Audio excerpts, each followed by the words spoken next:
Welcome once again to the Old Cow Report. Of course, I'm your host, Chuck Lee, and coming to you live from the beautiful tire factory and rubber tree plant outfit that Fred and his cronies brought over from Vietnam 30, 40 years ago. I wasn't in Vietnam. And we're glad to have you with us tonight, Fred. Yes, I wasn't in Vietnam. Okay. Never in my life. Okay, well, now the truth comes out. Well, thanks for coming in here tonight, Fred. We're glad to have you with us, and we're glad for you all at home to be tuning in tonight. And, of course, this is live, so we'll be taking live phone calls. And boy, oh boy, Fred, do we have a lot to talk about tonight, as usual. You know it? Yes. Now, how long have we been doing this show, Fred? 20, 25 years? Oh, I think it was 50 years. All right at the dawn of the invention of TV, we were right here waiting to come on the air. The waves were already in the air. All they had to do was invent the TV for us to be on it. And we've been on it ever since. Right, Fred? So here's the 50 years of the Cow Report on TV. Yeah. Okay, Freddie boy. Well, boy, oh boy, Fred, do we have a lot to talk about tonight, as usual. And, of course, we've been saying that now for many, many years. And, of course, this show is brought to you by the old Flavin Pop Company, Fred. And they've been around for many, many years, since probably, you know, the first settlers that came into Eau Claire probably had a bottle of Flavin Pop in the back of their buckboard wagon. And I don't think so. And the Indians were right behind them, and they probably tossed a few bottles out to the Indians. Nobody can get any of that anywhere. Well, Fred, it's been handed down from generation to generation. Generation right here. And of course, now you can get this. There's only two places in the world you can get this, Fred. You can't get it in either one of them. One of them is down there at the corner of Ferry and Menominee Street. Yeah, and that place has gone out of business. And the other one is Fine Funeral Homes Everywhere, Fred. Yes, they don't carry it either. Now, did I ever tell you the story about how we started selling it at all the funeral homes across the nation? No. I didn't? No. Huh, I thought I told you that once. Well, anyway, what the deal was is we were down there at a funeral one day, and the guy stopped in, and of course we were sipping on Flavin Pop there and at the wake, and the guy stopped in and said he just walked into town. His car was out of gas. Well, this funeral home was in the middle of nowhere, and all we had was this Flavin Pop. So the guy said, "Here, try this." Yeah. So he gave him a bottle of Flavin Pop, and he carried it, walked with it back 14 miles, poured it in his gas tank, and drove it all the way back to the funeral home on one bottle of Flavin Pop, Fred. Yes. And that's why you can buy this at fine gas stations and funeral homes everywhere. I don't think you can buy it anywhere. Now, have we sang the jingle lately, Fred? No. Well, we better then. And here's how it goes. You ready, Roy? Of course, I'm speaking of Roy Rogers Hoff. Flavin Slop? Engineer dynamo in there. Many, many years on the engineering board, Fred. Yes. Of course, he helped us build these studios with Flavin Pop, with a grant from the Flavin Company. They never donated any money to anything because it's a fiction. Well, we better sing the jingle, Fred. We're running out of time here. Yeah. Flavin Pop, Flavin Pop. Flavin Slop. I don't drink slop, drink Flavin Pop, the thinking man's drink. All right, there you have it, Fred. Yeah. And of course, it's a new bottle and a new low price now, Fred. It's only $14.95 now. Yeah, $14.95. All right, then. Okay, Fred, well, we got a lot to talk about, and of course, Roy Rogers Hoff took over for Cliff and Chris Economaki, the Siamese twins of engineering that helped us for many, many years, Fred, until their tragic and untimely deaths a few months ago. And Roy had to take over, and in a pinch, he's filled in nicely, Fred. And, of course, Roy has many relatives on one side of the family, Fred. Yes. But we won't go into that, because we've got too much to talk about tonight. Now, Roy will be putting up a phone number there for the brave people that would like to call in with any issue of the day. This is open line Monday night, and we're taking calls on any issue. As long as it's clean and there's no swearing, we'll have to cut you off because this is a family program, and we like to have good, clean, wholesome question and answers here, Fred, because there's only one place in town where you can get the truth, and that's right here on the old Cow Report. Ain't it, Fred? I hope so. Okay. All right, well, as you might have seen in the Leader Telegram lately, the Eau Claire County Board, with their interim administrator, Keith Zeems, who, when he's not wearing the hat as the temporary administrator, he's acting county administrator. He acts as the Eau Claire County legal attorney for the county,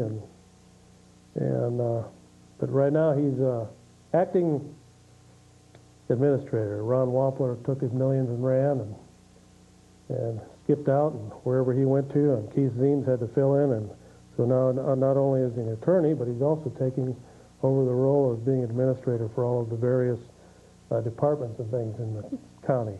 Well, he came up with one of them sleepless nights, Fred. He tossed and turned, and lo and behold, he woke up the next morning after a sleepless night of tossing and turning, and you know, if he'd just called us up and asked for a bottle of Flavin Pop, we'd have took care of that, and we wouldn't be in this fix right now. But anyway, after he woke up from this sleepless night, came to the conclusion that we need 21 members on the county board instead of 29. Fred, now what do you think about that? I think that we need the 28 that we have, or the 29 of them. And to cut it down makes it easier to control. Well, as we can tell, as we've seen on the city council, when the socialists went in there and did their power grab, and according to Lorraine Lee, they spent $100,000 to change the form of government from a democracy to a socialist dictatorship. One of the first things they did was cut it down from, I think it was 10 districts to 5.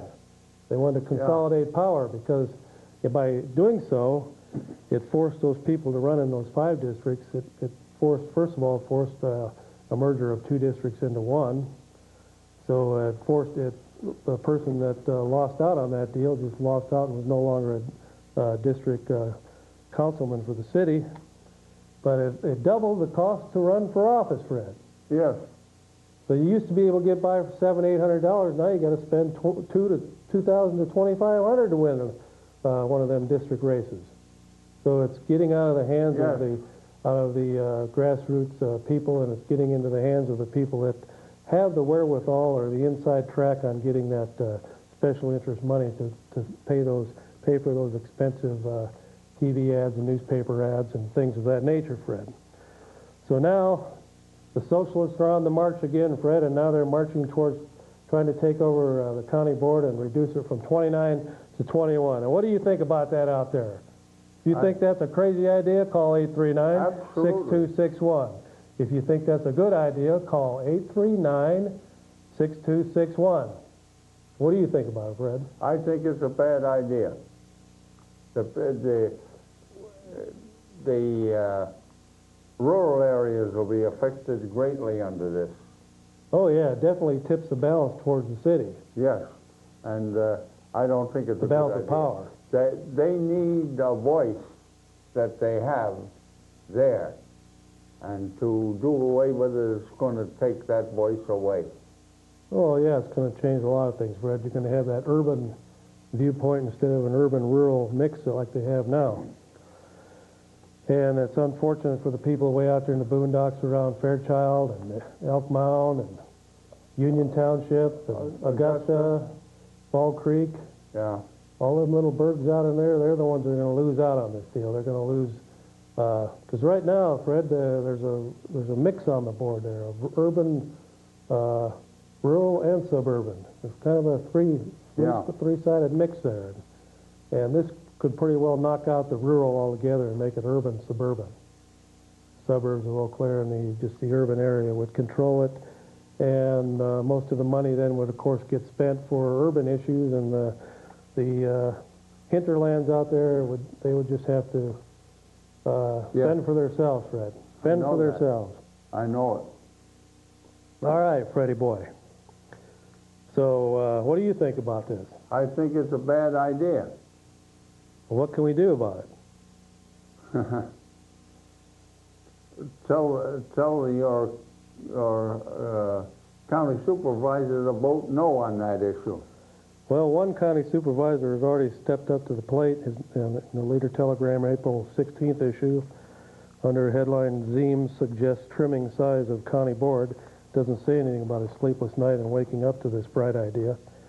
But it just says here that with rural interests in mind, Supervisor Darrell Otto from Fairchild reacted angrily last Tuesday to a proposal to cut the Eau Claire County Board by 8 members. I think it's ridiculous. I think it's poor representation for the rural people of the county. Otto said of Keith Zeems' proposal that the 29-member board be reduced to 21 members after the next census in the year 2000. One thing about it, Fred, Zeems will be long gone. He's just interim here for a few months as acting county administrator, but his pipe dream could affect the residents of the county for many years to come. I know that. Well, let's take a call and see what we got on there. Go ahead, caller. You're on the air. Yeah, how you doing? Fine. How are you tonight? Just fine, just fine. You asked what we could do with the officials at the county. I noticed the last 2 elections, the presidential election and the most recent election, that there are very few people on the ballot, and seemingly mostly Democrats, liberals, and the average Joe doesn't seem to want to run for office or to vote, for that matter. Well, if you see what happened in the last presidential race, we had the true Clinton communistas running around all over the communist world getting $300,000-$400,000 loans, $50,000 loans in black satchels from on a dark street corner down in Havana, Cuba, and hundreds of thousands of dollars from communist Chinese. And then, of course, they went across the Formosa Straits and went over to Taiwan and said, well, you better give us some, too, if you want some influence. So they got money from them, too. And it's money. Money's running these elections. Yes, it is. All I can say, though, if you want to change things, we got to convince the people to vote. Apparently, people have lost heart and feel that they can't make a difference with their single vote. That's true. Well, you know, the vote does still count there. If you just saw recently over there in Menominee, just over kind of a silly issue over changing the name of... No, that wasn't silly. That was ridiculous. And it was a total waste of our time. Yeah, but it shows that people banding together under a single issue like that, and they get hot enough under the collar, then people get together like that, they can move mountains. And they did it also stopping the arena here in Eau Claire with that referendum. All right, so, well, thank you for your time and have a good night. Well, thank you for calling in. And, of course, so the rural people of the county are going to have to band together and fight off this urban takeover. These are urban guerrillas, Fred, trying to take over the city or the county board and turn it into their private playground there. Of course, there's millions of dollars of taxpayers' dollars at stake, too, and taxation without representation, and that's what the rural folks are going to be worried about, is not being properly represented at the county board meetings. Bad enough when you go to a city council meeting and see people crawling in there in rags on their hands and knees begging not to have $10,000 special assessments for some stupid street in front of their house. But wait till they take away the power from the people out in the rural areas and their roads and their just about everything goes to hell out there in the countryside, Fred. Yes. All right there, Roy. You gotta lock in that. You gotta lock that stuff in, Roy. Make sure it's locked in. Okay, Roy. Now, we got a new, is this a new phone number, Fred? Is that the same number we've had all these years? 839-6261? I think so. All right, if you can just barely read down at the bottom there, we've got you know, the Flavin folks down there at the Flavin Pop Company built this set for us, and of course Fred helped put it together. And he did not. And now, if you want to come down here and take a tour, come down here. Don't come down here looking for me to do it because I'm not here. 9 to 5, Monday through Friday. Fred will be here to take you on a tour. Chuck Lee is going to run. Take you on a tour of the Cow Report studio. I'm not going to be here, so you won't get me here. He'll take you around and show you where Fred sits and where I sit, and show you the flag and the cow on the wall and the cameras, and How long does that tour take now, Fred? 30, 35 minutes? I don't do it, so you're lying. Now, you have the tour about what, 7 times a day? I don't have it, period. 7 times a day, and then you have a rest period in there, right? Okay, so call ahead, though, first. What's your number again, Fred? Yeah. All right, so we better take a caller. We got a caller on line 3, Roy? All right. Go ahead there, caller. You're on the air. Hello. First of all, I just wanted to correct you because you said at the beginning of your program that there's not supposed to be any swearing on TV. I believe you did a 4-letter word there. Fred. I did not.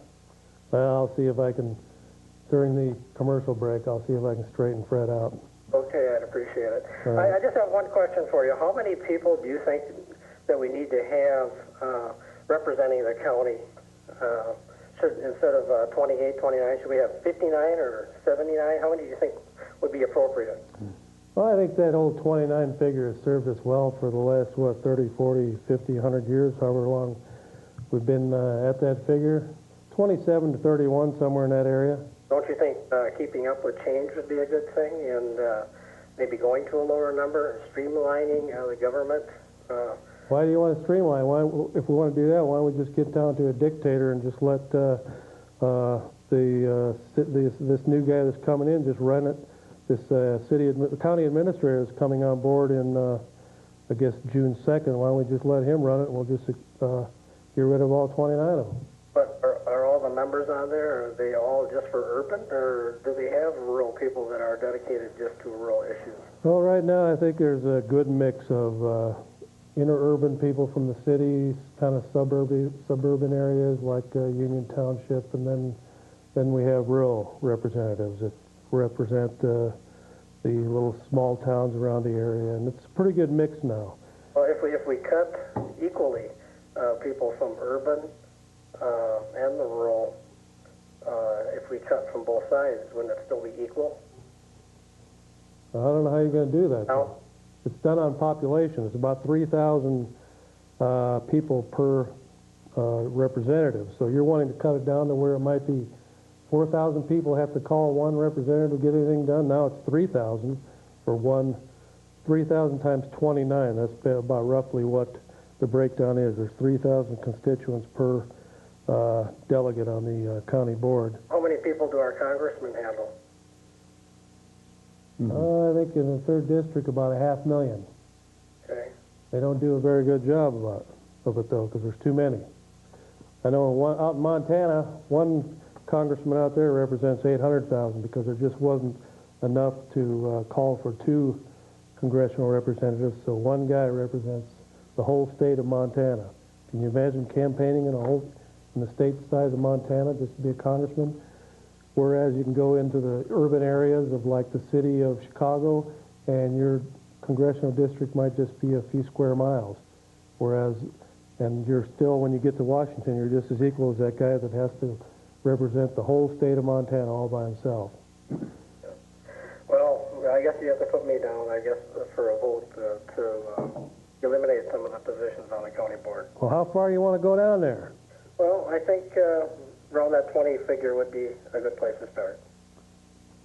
Okay, all right. Well, thanks a lot for your input there. And there's somebody who thinks we ought to go down to 21, Fred. I know. So what do you think about that? I don't think that's right. As I said, it's going to take the voice away from the people who live in the rural area. And they need that voice. You know, well, just because they're cutting some of the committees, you know, I don't mind. Let them cut the committees down from, I guess they've cut it down from 11 to 9, and it's going to drop again to 8 here in October when they get rid of the solid waste committee. Let them cut the committees down, but I'd like to see them cut the taxes down. And not too many years ago, the county board budget was fairly small, Fred, and it's really ballooned into quite a big budget. And why don't we just cut back the budget and maybe cut back the number of times the county board members meet and back to 4 or 5 times a year, and let them do all their business in about 5 or 6 sessions, and let them go back and work with the citizenry the rest of the time. That's what they ought to do in Madison, Fred. Make them stay in Madison for 1 month and get all of their legislation done. Each representative in Madison can only introduce 2 bills in 1 year. That would cut out all this baloney that they do down there. All right, Freddie boy. Well, before we take the call here, Fred, you've been chewing on the bit there to talk about this brief paragraph you've got there. Now, what's this all about? This is from the Wanderer, a Catholic newspaper from St. Paul. Next up on the New World Order Express. In Foreign Affairs magazine in 1974, diplomat Richard Gardner offered his fellow globalists advice on how to bring Americans around to embracing the New World Order. It would have to be done, he wrote, by stealth. The house of world order will have to be built from the bottom up and then run around the national sovereignty, eroding piece by piece, will be accomplished much more than the old-fashioned frontal assault. Well, in old-fashioned layman's terms, Fred, what's all that mean?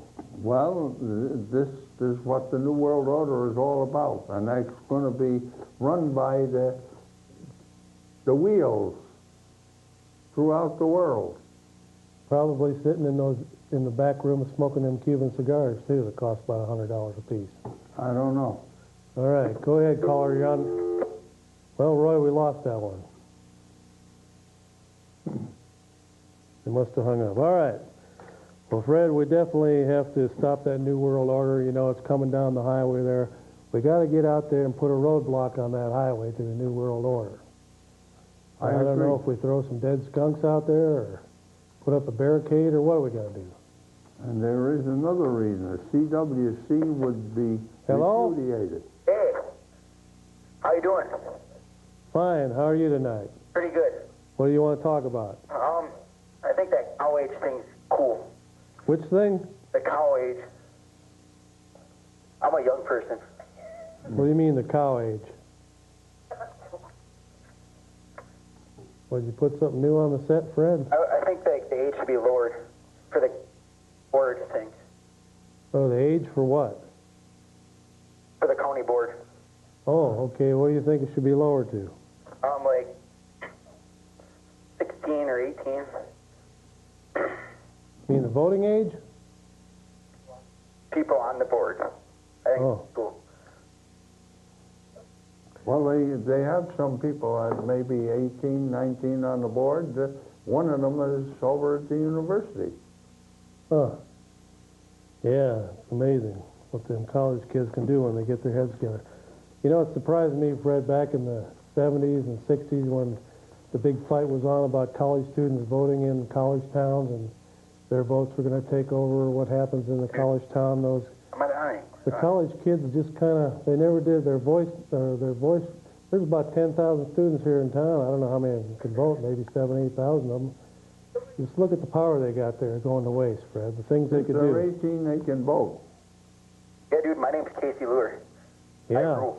Okay, well, thanks a lot. Okay, Fred, here we got something hot off the press here. Actually, I got it off the press a little while back, but it's the first time I've had a chance to read it. This is from the Associated Press out of St. Louis. Report, 61 had sex with HIV man. Dozens of women and girls charmed by flattery and the promises of gifts had sex with an HIV-infected man before he was shot to death earlier this year, according to a published report today. In 2 years, at least 61 girls and women have been located who had sex with Darnell McGee, and authorities fear there may be many more, the St. Louis Post-Dispatch said. So far, 12 of them have tested positive for HIV, the virus that causes AIDS, health officials said. Some are pregnant. At least one has delivered a baby infected with HIV. It's frantic, said Beth Meyerson of the Missouri Department of Health. We need to find these people. This is a very serious health threat. McGee, 28, of East St. Louis, Illinois, was shot to death January 15th. He was driving in a residential area with a young woman when a pedestrian flagged him down. The man walked up to the driver's window and shot McGee at point-blank range with a .45 caliber pistol. then went through his pockets. Police said they did not know if the killing was a robbery or revenge. After the killing, some of McGee's sex partners went to the doctor for treatment of flu-like symptoms and tested positive for HIV. Health officials then began trying to track down others. Of course, Fred, since there's no really official role where they keep track of people on HIV, no national registry, Yeah. there could very well be 261 women and girls that were in contact with this guy and might have AIDS right now and not even know it. Might just think they got flu or something. But this really, there's some shocking stuff here on this. Farther down it says, in Missouri and Illinois, it is a felony to knowingly spread HIV. Nationwide, few documented cases exist where one person has knowingly infected a half dozen or more people. Confidentiality prevented health workers from commenting in detail on the McGee case, except to say that McGee knew he had the virus when he had sex with females ranging in age from 12 to 22, Fred. Yes.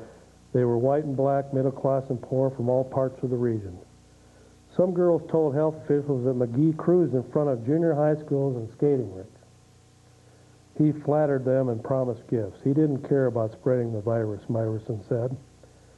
He tested positive all the way back in '92, Fred, and health officials haven't had time to begin looking for McGee's partners before 1995. That's a challenge we'll have to face, Myerson said. So here's a guy from 1992 until January of 1997, Fred. 5 years out there spreading Yes. the virus unchecked, and the healthcare officials just sitting there with their arms folded, knowing he's doing it. There's nothing they can do because there's no national registry or no warning system. Some health officials say cases of people knowingly spreading the virus are common. So this is a common occurrence of people doing this, Fred. I believe it. I believe that's true.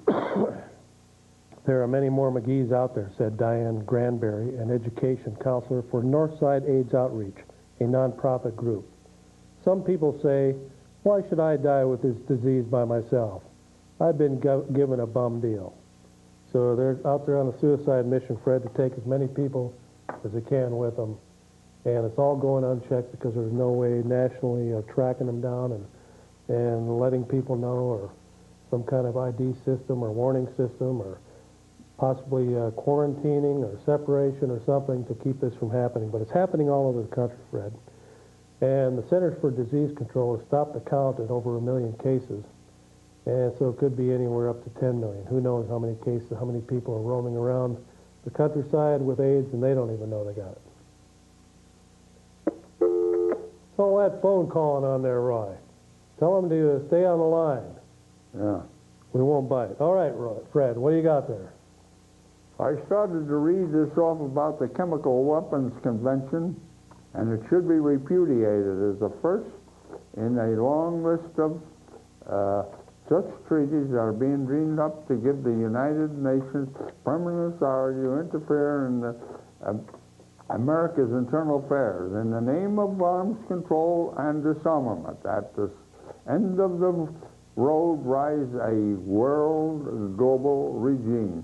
The nations, United Nations as a world policeman and a permanent warrant to enter any country at any time to search for contraband weapons. The time to stop this is now. Well, Write your congressmen and your senators to oppose it. well, that's all we need, Fred, is to destroy all of our chemical weapons, and then while we're merrily destroying them and just saying, oh, if we do this good deed, then the rest of the world will destroy theirs. Once they know that we've got ours pretty much destroyed, then they'll come after us with chemical warfare. And we'll be helpless. Yes. I say if we're going to do it, then all the other nations of the world have to show that they're destroying theirs in a well documented manner, Fred. Kind of like these nuclear missiles over there in Russia. That they're supposed to be destroying as many as we are, but they won't let our investigators and our surveyors and people watch. They say, you just have to trust us. We're going to do it behind closed doors. Yeah. But we want to make sure that you're tearing yours down. So we're going to send all these Russian spies over here to look at your nuclear facilities, and we're going to stand right there while you tear yours apart. But ours are classified, so you have to stay outside, and we'll just tell you that we're tearing ours apart and we're destroying them.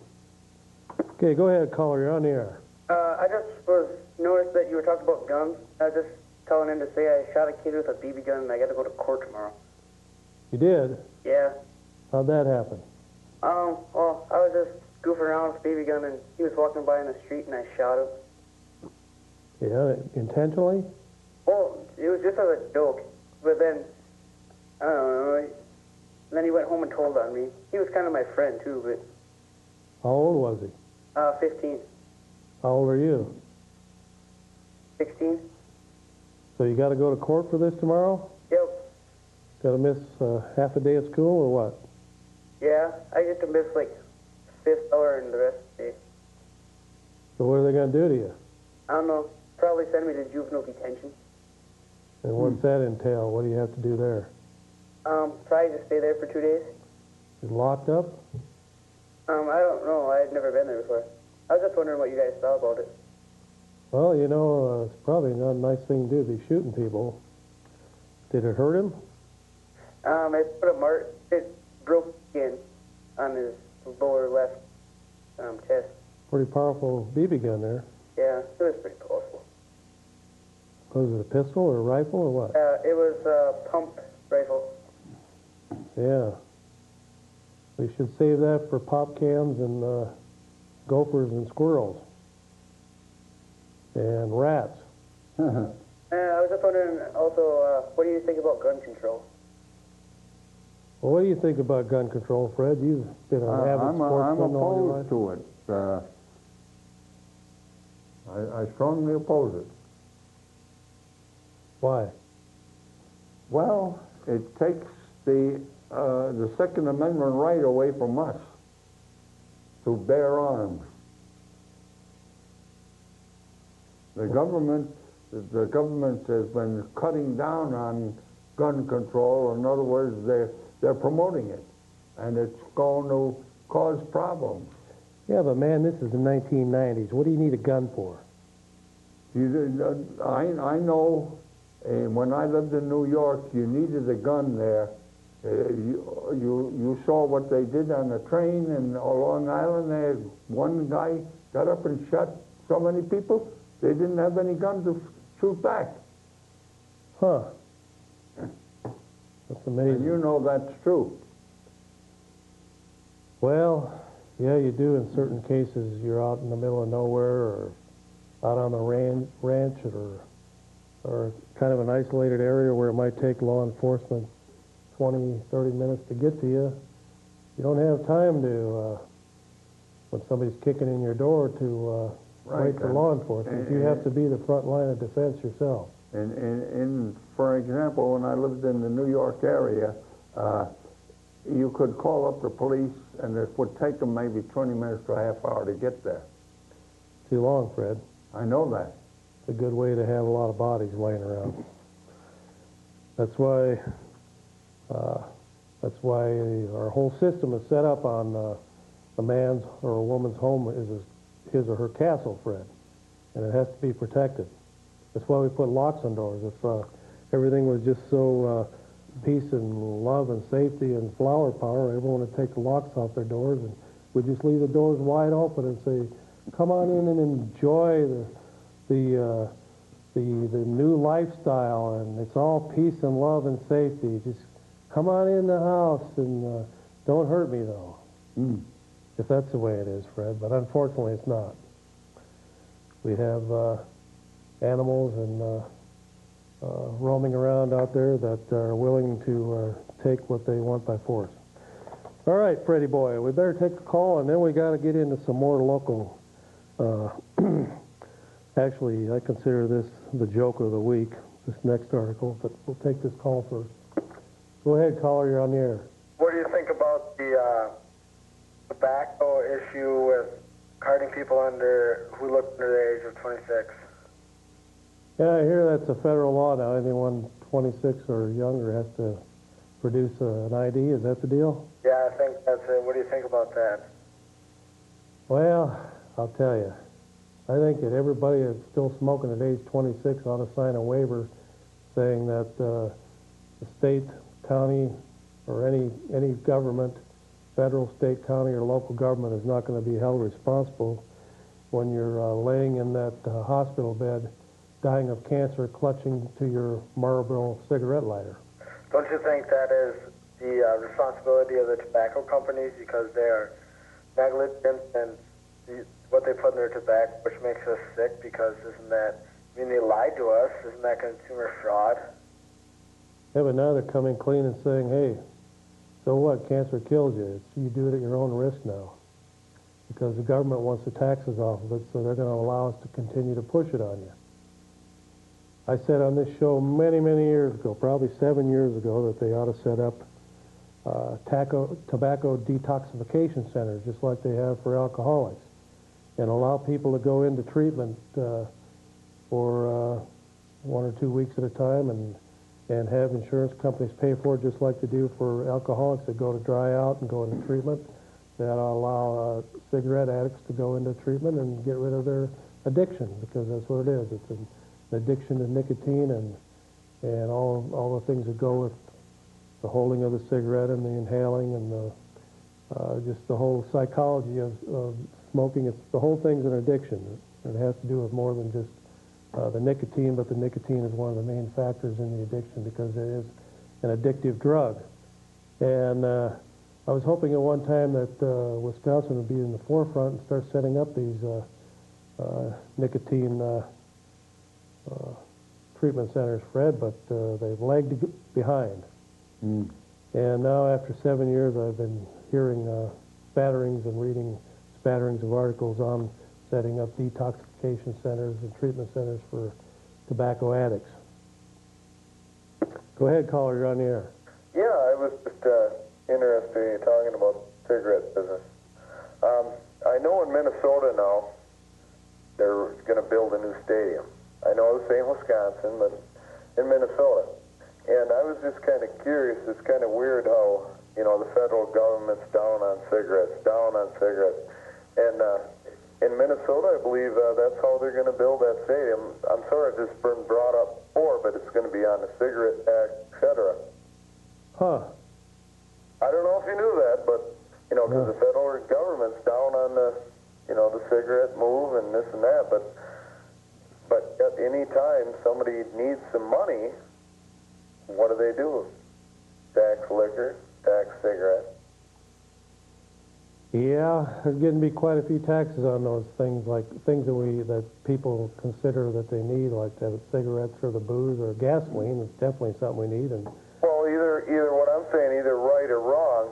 How can you be suing the tobacco companies, and at the same time you turn around and you want money from them, or more or less? well, right, the government has been involved in this cover-up for years too, because they've been a willing partner in this scam because they've gotten billions of tax dollars out of the deal. And that money hasn't been turned around to take care of the hundreds of thousands of people that die every year or lay in hospital beds dying of cancer or having their lungs cut out or having their face disfigured or having their throat cut out or having a slit put in their throat right here so they can still breathe, or losing a lung or lip cancer or whatever. The government has been involved in this conspiracy for many, many years. They've been a silent partner by just taking the taxes and turning their back on it and just saying, we'll deal with it on the other end when they're out of money or whatever, and when they have to go on the public dole to be taken care of. But that money, every penny of that money that comes from those tobacco addicts ought to be put into rehabilitation and taking care of all the people that have gotten diseases and died. I know my father died at age 59 from basically from smoking 4 packs a day, which a doctor told him to start doing when he was 12 years old. The doctor actually said, I want you to start smoking cigarettes to eliminate a health problem he had. Yeah, and the Marlboro man is suing his he's dead now. Right. His a portion of every tax dollar in the state of Wisconsin should go for detoxification centers. Another portion of it should go for hospital care for people with emphysema and lung cancer and all the cancers and health problems that tobacco is causing, and start turning the tide on this thing, and at the same time making it tougher for kids to get a hold of tobacco and making it easier for people to detoxify and get off this addiction. Well, Because the government is part of the problem. They've been kind of the silent drug dealer. They've been kind of the Right. silent partner in this drug deal all along. right, but it's kind of like let's go one way or the other. Yeah. It would be nice, it's good to say, well, this is bad for you, we'll do it that way then. Yeah, they want it both ways. Right now, they'll throw a few thousand or a few $1 million out there for the health problems, but they'll take in billions. Right. And the tobacco companies just wink and nod and keep shoving their special interest money down the pockets, into the deep pockets of all these politicians. I was the other day, somebody from Wyoming was saying, we don't have any tobacco fields in Wyoming, but why do all the tobacco lobbyists come in and give politicians in Wyoming tobacco money? Because they're trying to influence their vote back in Washington. It doesn't matter that there's no tobacco grown in Wyoming. Right. The thing is I'm a smoker too. Yeah? Are you addicted, or Pardon me? do you consider yourself addicted? Oh yeah. But you're on a different level there. I disagree with the whole system where they're going about. To use my money with, maybe if they gave that back, like we're talking about addictors and all this stuff, gave it back the right way, maybe I still wouldn't be smoking. Yeah, well, all they're worried about is what they getting that money in their pocket. well, look at the gambling problem we're getting now in this Right, state. that's terrible. I got a family that likes that too, and Well, what I'm getting at is now the state is demanding that they set aside money for treatment of the gambling addicts, because all these casinos and everything are creating gambling addicts in the state. So now they're talking about setting aside treatment centers for gambling addictions. So why not set aside treatment centers for the tobacco addiction and maybe save someone from dying of cancer or emphysema or whatever goes with it? right. Okay, thank you much. Okay, thanks a lot for calling in. All right, Freddie, we got to get to this local issue here. We only got... I used to smoke and I quit, but it took a little time. I smoked for 5 years and I quit, and that was it. Well, that's good, Fred. I'm glad you did. Because even that 5 years stunted your growth a little bit. I don't know if it stunted it or not. Okay, Fred, here's the hypocrisy of the century right here. Leader Telegram, Tuesday, April 8, 1997. District drops out of chamber. Budget tight, Hansen says. The Eau Claire Area Chamber of Commerce lost a member Monday. That was April 7th. When the Eau Claire School Board voted to drop out because of the cost of dues. Can you imagine the hypocritical bunch of baloney this is, Fred? They shouldn't have joined it in the first place. This is the same bunch that foisted a $27 million referendum down our throats just a scant few years ago, and right now they're talking about another referendum anywhere from 35 to 50 million.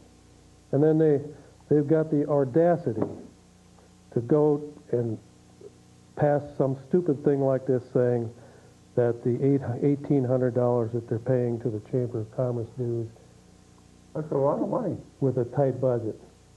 That's a lot of money compared to 35, 45 million, Fred? Well, they get it from us as far as taxes is concerned, and that's how they do it. And they just pay that out. Well, the hypocrite himself, Hansen, said, I frankly think that the $1,800 is too high.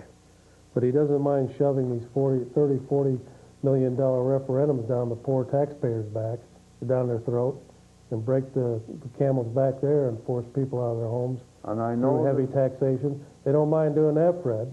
No, the Hypocritical, as I five ever... people picketed Memorial High School on abortion, having pictures of fetuses that, well, I shouldn't say fetuses, babies that were cut up and so forth. And he is objecting to that. Yeah. They don't teach them in school what actually goes on when an abortion occurs. Hello. Hello. Go ahead, you're on the air. Oh, hi.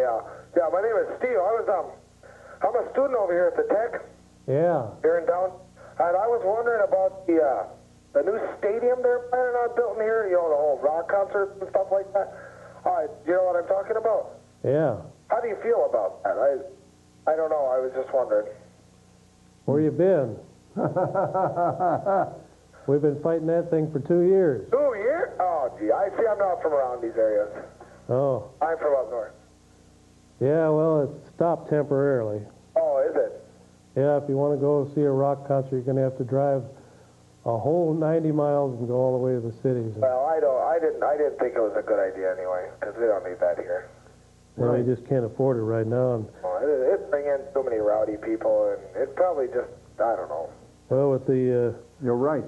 the school board, they're making a money grab right now too. And the Chippewa Valley Technical College, they just got like $10 million to add on to their buildings. And but the school, the Eau Claire School District is looking at a major referendum coming up with major heavy-duty amounts of money in it, more than the last one. The last one was $27 million. This time they're going to try and fleece the homeowners for about $35 million or more. It depends on, and that's why I'm saying it's hypocritical of the superintendent to come in and complain about $1,800 that they have to give to the Chamber of Commerce when they're going to drive people out of their homes through their tax and spend ways.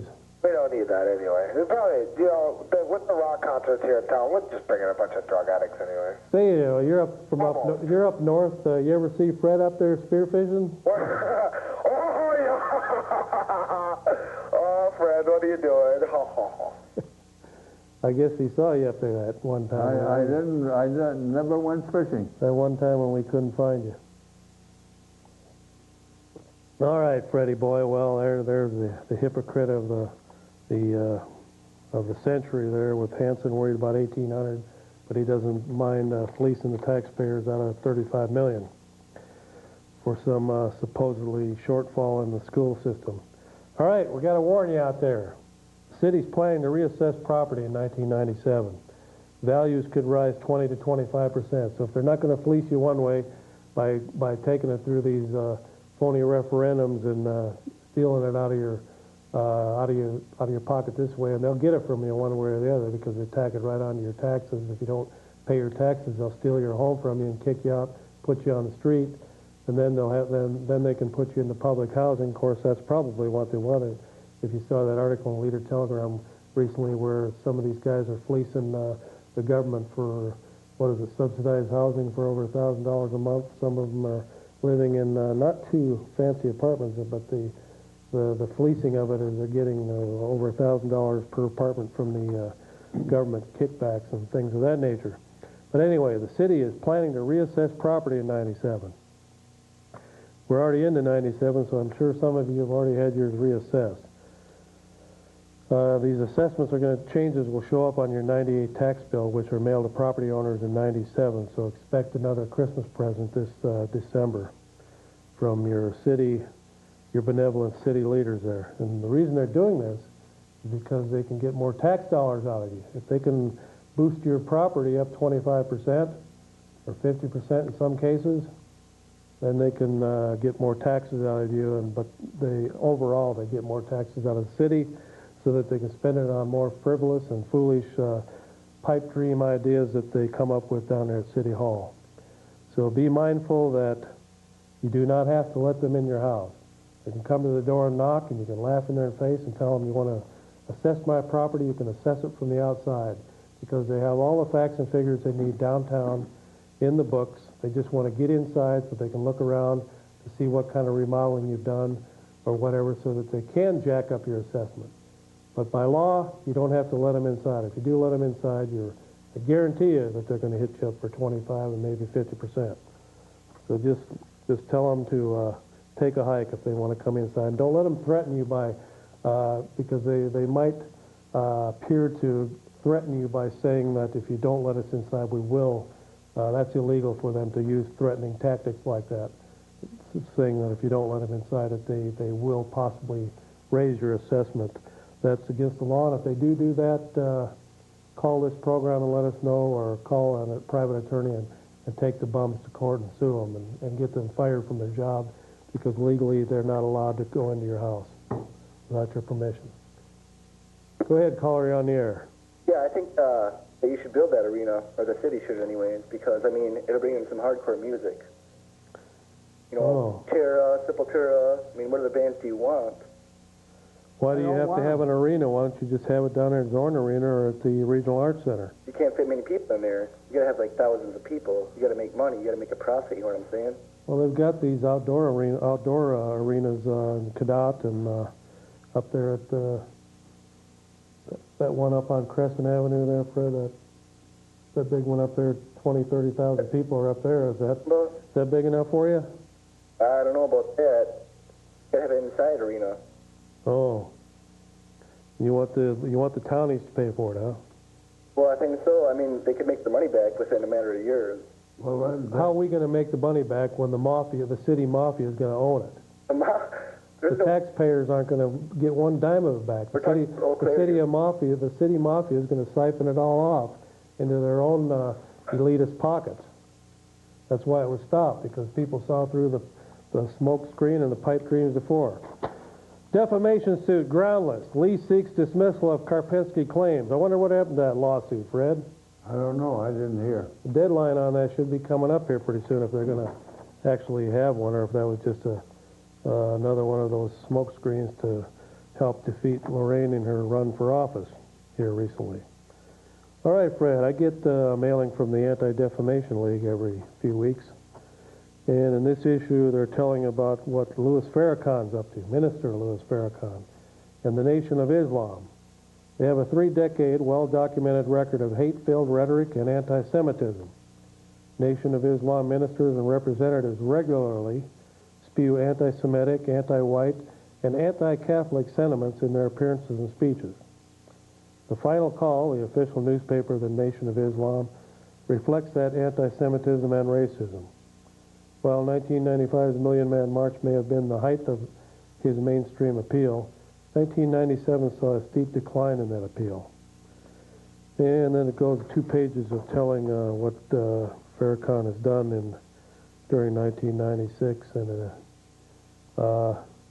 here's one specific thing. Farrakhan's longtime anti-Jewish hatred resurfaced during various appearances, interviews during the year.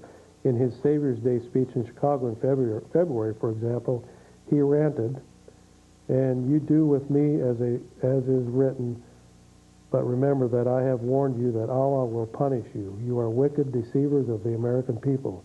You have sucked their blood. You are not real Jews, those of you that are not real Jews.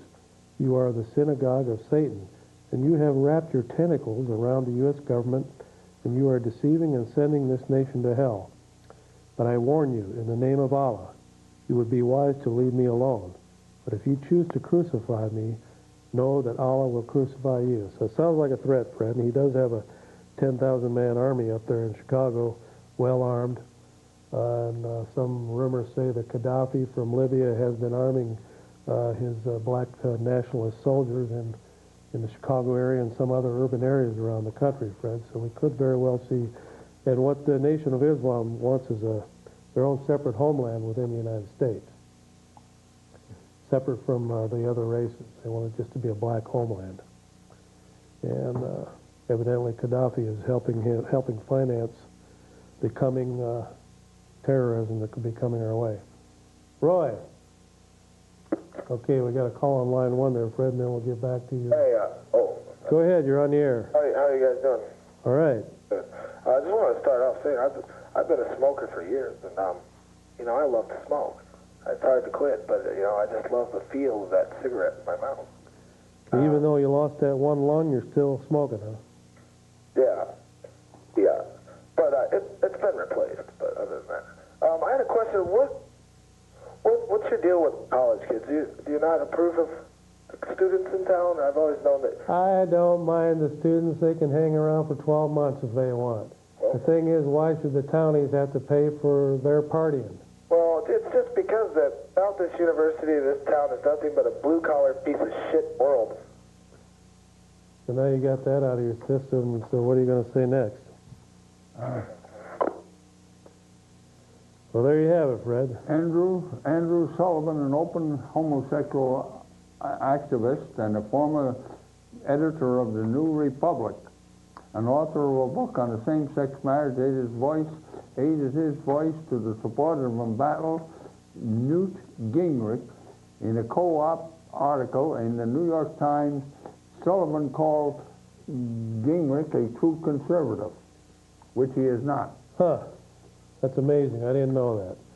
Well, Fred, here's something from the New York Times. Eric Schmidt reports in the New York Times, February 25th, page 1, that the Clinton administration allowed about 180,000 immigrants to become American citizens before checks for criminal records had been completed. 1.3 million legal immigrants applied to become citizens from August of 95 to September of 96. The Justice Department is now trying to determine how many of the 180,000 unchecked immigrants had convictions for felonies like murder or rape that would have disqualified them. Of the remaining immigrant applications checked, the Justice Department has told the Congress that 71,557 people with arrest records became citizens as well. Of that total, 10,800 were arrested for felonies. If further checking finds that some were convicted of felonies, they may be disqualified from citizenship, said Carol Floorman, a Justice Department spokeswoman. The remaining 60,757 were found to have been arrested for administrative violations or misdemeanors that would not disqualify an applicant for citizenship. In its unprecedented push to rush through a million new citizens, potential voters all, the INS may have allowed dangerous criminals onto our streets, said Representative Dennis Hastert, the Illinois Republican who heads the government's Reform and Oversight Subcommittee investigating the Immigration Service's handling of the matter. The Immigration Service has denied the accusation, saying its Citizenship USA program had tried to deal with a surge in applicants that had tripled from 342,000 in 1992.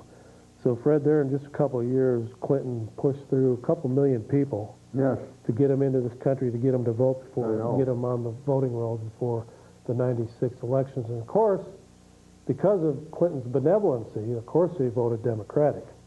All right, we got time for this call. Go ahead, caller. You're the last call of the evening. Hey, how are you doing? All right, how are you? Pretty good. Good. I think they should build a arena in Eau Claire for rock concerts to go. Okay, well, thank you very much. Well, of course, maybe he would be able to toss in $1 million there, Fred, to help. Well, unfortunately, we're down to the old clock saying it's time to go. We appreciate everyone tuning in tonight, and of course, this has been the Old Cow Report. I've been your host, Chuck Lee. With me, my rusty, trusty sidekick, Fred the True Stafford, and also on the engineering block over there, Roy Rogers Hoff. I want to thank you for tuning in. Adios, amigos, and amigas. See you next time. Hello.